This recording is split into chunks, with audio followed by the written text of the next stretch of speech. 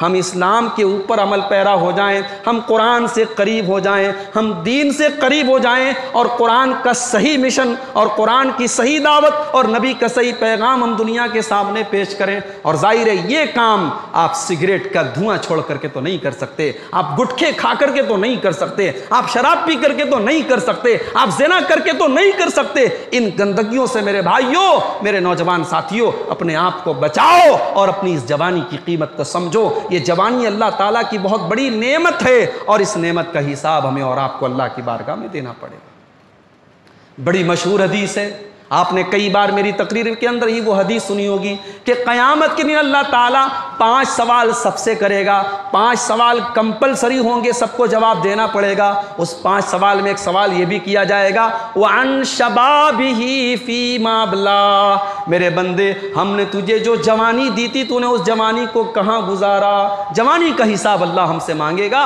اب ہم اور آپ غور کر لیں، ہماری بہنیں بھی غور کر لیں، ہمارے نوجوان بھائی بھی غور کر لیں کہ ہم اپنی جوانی کا حساب کیا دیں گے کہ اس جوانی کو ہم نے عیاشی میں گزارا، غیر محرم سے چیٹنگ میں گزارا، بدکاریوں میں گزارا، نشے میں گزارا، اور کہاں گزارا؟ اس جوانی کا ہم اللہ کو کیا حساب دیں گے؟ صحابہ کو دیکھو، ایسا نہیں ہے کہ ان کے اندر جذبات نہیں تھے، وہ بھی ہماری اور آپ کی طرح نوجوان تھے، ان کے اندر بھی جذبات تھے، ان کی بھی فیلنگز تھی، ان کے سامنے بھی دنیا کے فتنے تھے، مگر صحابہ نے اپنے آپ کو بچا کر کے رکھا۔ ان کو دیکھو، یہ خریم الاسدی ہیں، نوجوان صحابی ہیں۔ جیسے ہمارے بعض نوجوان ہوتے ہیں وہ بال لمبے لمبے رکھتے ہیں، اور بعض بیچارے تو بال بھی لمبے رکھتے ہیں اور کان میں بالی والی بھی پہنتے ہیں، پیچھے سے سمجھ میں نہیں آتا کہ محترم ہے کہ محترمہ ہے۔ بعض ایسے ہوتے ہیں سمجھ میں نہیں آتا کہ یہ آ رہے ہیں کہ آ رہی ہیں، اتنے لمبے لمبے بال ہیں، کانوں میں بالی ہے، بس لپسٹک کی کمی رہ جاتی ہے۔ تو فیشن کے شوق میں ہمارے بعض نوجوانوں کو دیکھو، وہ بال رکھتے ہیں تو آدھا بال ہے اور آدھا جو ہے ٹکلا بنا کے بیٹھے ہوئے ہیں۔ حدیث میں منع کیا کہ اس کو قضا کہا گیا ہے، حرام ہے اس طریقے کا بال رکھنا۔ بھائی ٹھیک ہے، آپ کو کوئی ہیئر اسٹائل پسند ہے، آپ اچھا سا بال رکھ لیں، کوئی بال جو ہے پابندی نہیں ہے شریعت میں آپ کے اوپر کہ آپ بالکل چھوٹے چھوٹے ملٹری کٹ بال رکھیں، بال رکھ سکتے ہیں آپ، شوق ہے آپ کو، لیکن یہ کیا طریقہ ہے کہ آپ آدھا بال رکھیں، آدھا آپ نے بال مڈا دیا ہے، یا اتنے لمبے لمبے بال کہ بالکل عورتوں کی طرح ہیں۔ تو اللہ کے رسول کے ایک صحابی تھے حضرت خریم الاسدی رضی اللہ تعالیٰ عنہ، ان کے بال تھوڑے لمبے تھے، نبی اکرم کو پتہ چلا۔ بہت غور سے سننا، صحابہ کرام ہماری طرح 1 گھنٹے تقریریں نہیں سنتے تھے، ایک حدیث ان کے سامنے آ جاتی تھی، آمنا و صدقنا، وہ مان لیتے تھے اور عمل کرنا شروع کر دیتے تھے۔ خریم الاسدی کے کانوں میں نبی اکرم کے یہ جملے پڑھے کہ اللہ کے نبی نے فرمایا کہ خریم بہت اچھا انسان ہے، خریم بہت بہترین انسان ہے، لولا طول جمتہ و اسبال ازارہ، بس 2 چیزوں کی کمی ہے، خریم کے بال تھوڑے لمبے ہیں اور خریم کا کپڑا ٹکنے کے نیچے رہتا ہے، یہ 2 چیزیں دور ہو جائیں تو خریم بہت اچھے انسان ہے۔ حضرت خریم رضی اللہ تعالیٰ عنہ کے کان میں نبی پاک صلی اللہ علیہ وسلم کے جملے پہنچ گئے۔ انہوں نے کیا کیا؟ انہوں نے کینچی اٹھائی، اپنے بالوں کو کاٹ کے چھوٹا کیا اور اپنے کپڑے کو کاٹ کر کے ٹخنے کے اوپر کیا۔ انہوں نے کہا کہ جب نبی نے یہ 2 چیزیں ناپسند کی ہیں، میں یہ گوارا نہیں کرتا کہ نبی جس چیز کو ناپسند کرے میں 1 منٹ کے لیے بھی اس کو اپنے اندر برقرار رکھوں۔ انہوں نے فوراً جا کر کے اپنے بال کاٹ دیے اور اپنے کپڑے انہوں نے ٹخنے کے اوپر کر دیے۔ ایسے نوجوانوں کی ضرورت ہے میرے بھائی۔ عبداللہ ابن عمر کو دیکھو، یہ بھی نوجوان صحابی ہیں، مسجد میں لیٹے ہوئے ہیں، رات میں سوئے ہوئے ہیں، ایک عجیب و غریب ان کو اللہ تعالیٰ کی طرف سے خواب دکھایا جاتا ہے۔ یہ خواب میں دیکھتے ہیں کہ 2 فرشتے ان کے پاس آتے ہیں اور ان کو لے کر کے ایک کنویں کے پاس جاتے ہیں۔ انہوں نے کنویں میں جھانک کے دیکھا تو نیچے آگ بھڑک رہی تھی، یہ دیکھ کر کے ڈر گئے۔ دونوں فرشتوں نے کہا ڈرو نہیں، تم اس کے اندر داخل نہیں ہوگے، تم اس کے اندر نہیں جاؤ گے۔ صبح کو نیند کھلی اب یہ گھبرا گئے کہ اتنا عجیب و غریب میں نے خواب دیکھا ہے، اپنا یہ خواب میں اللہ کے رسول کے سامنے کیسے بیان کروں؟ ان کی ڈائریکٹ ہمت نہیں پڑی نبی سے بیان کرنے کی۔ یہ اپنی بہن حضرت حفصہ کے پاس آئے اور اپنی بہن سے کہا کہ آپ اللہ کے رسول سے یہ خواب میرا بیان کر کے پوچھے کہ اس خواب کا مطلب کیا ہے۔ حضرت حفصہ جو ان کی بہن تھیں وہ اللہ کے نبی کے پاس آئیں اور نبی اکرم کو یہ خواب بیان کیا۔ نبی اکرم یہ خواب سن کر کے مسکرائے اور آپ نے فرمایا نعم الرجل عبداللہ، اے حفصہ تمہارا بھائی عبداللہ بہت بہترین انسان ہے، بہت نیک انسان ہے، بس ایک بات کی کمی ہے، لو کان یصلی من اللیل، عبداللہ سے کہہ دو کہ وہ رات میں تہجد پڑھا کرے، وہ قیام اللیل کیا کرے، وہ رات میں اٹھ کر کے اللہ تعالیٰ کی بارگاہ میں تہجد پڑھ لیا کرے۔ حضرت حفصہ نے آ کر کے عبداللہ ابن عمر کے کانوں میں یہ بات ڈال دی۔ میرے نوجوان ساتھیوں بڑے غور سے سننا، عبداللہ ابن عمر کے کانوں میں جب نبی اکرم کے یہ جملے پہنچے کہ اللہ کے نبی نے میرے بارے میں ایسا کہا ہے کہ میں بہت اچھا انسان ہوں، بس تہجد پڑھنے کی کمی ہے میرے اندر، بخاری کے الفاظ ہیں فَكَانَ لَا يَنَامُ مِنَ اللَّيْلِ إِلَّا قَلِيلًا، اس دن کے بعد عبداللہ ابن عمر رات میں تہجد پڑھے بغیر نہیں سوتے تھے۔ وہ رات میں معمول انہوں نے بنا لیا، پابندی کر لی کہ جب بھی سوئیں گے تو تہجد پڑھ کے ہی سوئیں گے، بنا تہجد پڑھے وہ نہیں سوتے تھے۔ یہ نبی کے صحابہ تھے، ان کی زندگیاں اسلام کے لیے وقف تھی۔ میرے بھائیوں، نبی نے ان کو جو خدمت دی، جو کام دیا، اس میں انجینئر بھی تھے۔ نبی کے صحابہ میں انجینئر بھی تھے۔ سلمان فارسی رضی اللہ تعالیٰ عنہ، غزوہ خندق کا موقع آیا، نبی پریشان ہو گئے کیا کیا جائے۔ سلمان فارسی رضی اللہ تعالیٰ نے رائے دی خندق کھودی جائے، دشمن کا ڈیفنس کرنے کے لیے خندق کھودنا ضروری ہے۔ صحابہ کرام میں ڈاکٹرز بھی تھے، علاج کرنے والے معالجین بھی تھے، صحابہ کرام میں وکیل بھی تھے جو اسلام کے حق میں، اسلام کے دفاع میں تقریر کر سکیں، بیان کر سکیں۔ یاد کرو دربار حبشہ میں، نجاشی کے دربار میں حضرت جعفر نے جو تقریر کی تھی، اس تقریر کو آج بھی سنو تو دل باغ باغ ہو جاتا ہے اور دل کے اندر اسلام کی عظمت پیدا ہو جاتی ہے۔ یاد کرو رستم کے دربار میں صحابی رسول رستم کے دربار میں کھڑے ہو کر کے جب رستم پوچھتا ہے کہ بتاؤ تم کس لیے ہمارے ملک میں آئے ہو اور کیوں تم اتنے بڑے سپر پاور سے مقابلہ کرنا چاہتے ہو، تو حضرت ربیع ابن عامر رضی اللہ تعالیٰ عنہ نے رستم کی آنکھوں میں آنکھیں ڈال کے کہا تھا جئنا لنخرج العباد من عبادت العباد الى عبادت اللہ۔ اے بادشاہ سن لے، اے رستم سن لے، ہم مسلمان اس لیے دنیا میں آئے ہیں تاکہ بندوں کی غلامی سے نکال کر اللہ کی بندگی کی طرف دنیا کو لے کے جائیں۔ ومن جور الادیان الى عدل الاسلام، اور دنیا میں جو مختلف ظلم و ستم کرنے والے مذاہب ہیں ان سے نکال کر کے اسلام کے عدل و انصاف کے راستے پر اور نیائے اور انصاف کے راستے پر دنیا کو لگا دیں۔ ومن ضیق الدنیا الى سعۃ الاخرہ، اور دنیا کی تنگیوں سے نکال کر آخرت کی کشادگیوں کی طرف لے کے چلے جائیں۔ میرے بھائیوں یہ بڑا نازک ٹائم ہے اور آنے والا وقت مسلمانوں نازک سے نازک ہونے والا ہے، کیونکہ ہمارے علماء دنیا سے جا رہے ہیں، ہمارے اکابرین دنیا سے جا رہے ہیں۔ ملکی پیمانے پر جو ملت کا درد رکھتے تھے، جو ملت کے سپورٹ میں باتیں کرتے تھے، آج ایسی شخصیتیں دنیا سے جا رہی ہیں۔ اب ہمیں اور آپ کو اپنے کندھوں پر اس ملت کو اور اپنی اس قوم کو سنبھالنے کی اور اس کی نگرانی کرنے کی ذمہ داری ہماری ہے۔ میرے پیارے نوجوان ساتھیوں، میں قرآن کریم کی وہ آیت آپ کو یاد دلانا چاہوں گا، والمؤمنون والمؤمنات بعضهم اولیاء بعض، مومن مرد اور مومن عورت ایک دوسرے کے مددگار ہوتے ہیں۔ یأمرون بالمعروف وینہون عن المنکر، ان کا مشن یہ ہوتا ہے وہ نیکیوں کا حکم دیتے ہیں، وہ برائیوں سے لوگوں کو روکتے ہیں۔ ویقیمون الصلاۃ، وہ نماز قائم کرتے ہیں۔ ویؤتون الزکاۃ، وہ زکوٰۃ ادا کرتے ہیں۔ ویطیعون اللہ ورسولہ، اور اللہ اور اس کے رسول کی اطاعت کرتے ہیں۔ یہ سارے مومن مردوں اور مومن عورتوں کا مشن ہے اور ان کی خوبی ہے۔ یہ خوبی ہمیں اور آپ کو اپنے اندر پیدا کرنی پڑے گی، سماج کی اصلاح تبھی ہو پائے گی۔ آئیے ہم اللہ سے دعا کریں رب العالمین ہمیں توفیق دے کہ ہم سماج کی اصلاح میں اپنا رول ادا کر سکیں۔ رب العالمین ہماری ماؤں بہنوں کو اپنی ذمہ داریاں نبھانے کی توفیق عطا فرمائے۔ رب العالمین ہمارے نوجوانوں کو ہر قسم کی بے حیائی سے، ہر قسم کی بدکاری سے، ہر قسم کے شر سے بچنے کی توفیق عطا فرمائے۔ رب العالمین ہم میں سے جو لوگ بیمار ہیں اللہ ان کو شفائے کامل عاجل عطا فرمائے۔ ہم میں سے جو لوگ دنیا سے جا چکے ہیں الہ العالمین ان کی مغفرت فرمائے۔ رب العالمین ہمارے علاقے کو، ہمارے گاؤں کو ہمارے ملک کو، ہمارے دیش کو ہر قسم کی وبا اور وائرس سے محفوظ کر دے۔ رب العالمین آنے والا برکت کا مہینہ ماہ مبارک ہمیں اپنی پوری خیر و برکات کے ساتھ تو ہمیں عطا فرما۔ اے اللہ اس ماہ مبارک کو ہر قسم کی وبا اور وائرس سے تو محفوظ کر کے ہمیں عطا فرما۔ اے اللہ تو توفیق دے پچھلے سال کی طرح اس سال ہمارے ساتھ معاملہ نہ ہو۔ اے اللہ رمضان کی جو رونق ہے، رمضان کی جو برکتیں ہیں، انہیں کھل کر کے ہم ان کا فائدہ اٹھا سکے۔ الہ العالمین تو ہمارے دینی اداروں کی حفاظت فرما، ہمارے علماء کی حفاظت فرما، ہمارے قائدین کی حفاظت فرما۔ اے اللہ تو ہمیں ظالموں کے ظلم سے، شریروں کے شر سے ہماری حفاظت فرما۔ اے اللہ ہمارے ملک کو بانٹنے والی اور نفرتوں میں پیرونے والی اور نفرتوں میں بانٹنے والی طاقتوں سے ہمارے ملک کی حفاظت فرما۔ اے اللہ اس ملک کا بھائی چارہ قائم رکھ۔ اے اللہ اس ملک میں تمام مذہب کے لوگوں کو مل جل کر کے محبت کے ساتھ رہنے کی توفیق عطا فرما۔